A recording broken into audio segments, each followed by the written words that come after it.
Hello and welcome to 24 Wheelers. Today, we're looking at the DIY Tacticool Firepit.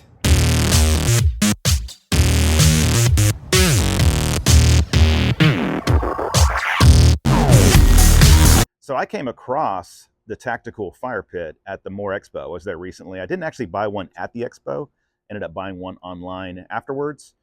You can get the DIY kit, which is what I have here.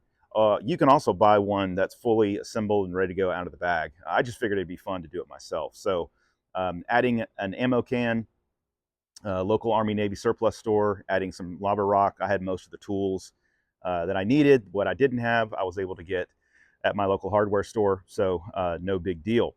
Also, I'm using a 511 range bag that I've had sitting around. The ammo can fits perfectly in there, actually, and then it's got pockets on the side to add space for your lighter and the crescent wrench to attach the hose to the tank itself, or to the can itself, rather, and the hose stores in there as well. Now, in the instructions, they indicate that the hardest part of assembling the kit is stripping the paint, and they would be correct.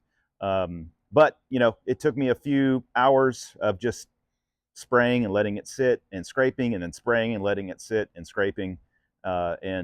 You know, other than that, is pretty straightforward assembly. So once you strip the paint, you need to cut a hole for where the burner will attach. I used a drill press to do this, but I doubt you'd actually need that.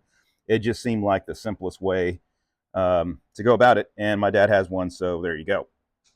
I painted mine after cutting the hole, and then you just attach the burner and fill it with lava rocks. So I'm pretty happy with this little guy. I'm pretty happy with how it turned out, and I'm looking forward to getting out and using it.